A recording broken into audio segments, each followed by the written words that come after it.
தஞ்சை அன்னை சத்யா விளையாட்டு மைதானத்தில் உலக மகளிர் தினம் மற்றும் நடிகர் விஜயகாந்த் நினைவாக தன்வர்சன் அறக்கட்டளை சார்பில் மாநில அளவில் பெண்களுக்கான நடைப்போட்டி நேற்று நடைபெற்றது. இப்போட்டியை மேயர் சன் ராமநாதன் கொடியசைத்து தொடங்கி வைத்தார். இந்த போட்டி 15 முதல் 20 வயதுக்குட்பட்டோர், 20 முதல் 30 வயதுக்குட்பட்டோர், 30 முதல் 40 வயதுக்குட்பட்டோர், 40 முதல் 50 வயதுக்குட்பட்டோர், 50 வயதுக்கு மேற்பட்டோர் என 5 பிரிவுகளாக நடைபெற்றது.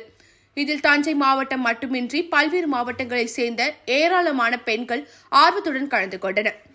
விளையாட்டு மைதானத்தில் தொடங்கிய இந்த போட்டி நடைப்போட்டி 5 கிலோமீட்டர் தூரம் நடைபெற்றது. முடிவில் வெற்றி பெற்ற பெண்களுக்கு பரிசுகளும் வழங்கப்பட்டது. அதன்படி ஒவ்வொரு பிரிவிலும் முதலிடம் பிடித்த பெண்களுக்கு தலா ரூபாய் 10,000 கோப்பையும் வழங்கப்பட்டது. இதேபோல் ஒவ்வொரு பிரிவிலும் 2ஆம் மற்றும் 3ஆம் இடம் பிடித்த பெண்களுக்கு தலா 5,000 3,000 ரூபாயும் கோப்பைகளும் வழங்கப்பட்டன.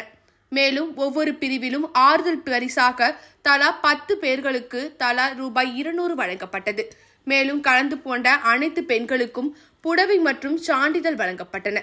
நிகழ்ச்சியில் மாவட்ட விளையாட்டு அலுவலர் டேவிட் டேனியல், மாவட்ட சங்க தலைவர் கிருஷ்ணசாமி வாண்டையார், அறக்கட்டளை நிறுவன தலைவர் உலகநாதோர் மற்றும் பலர் கலந்து கொண்டனர்.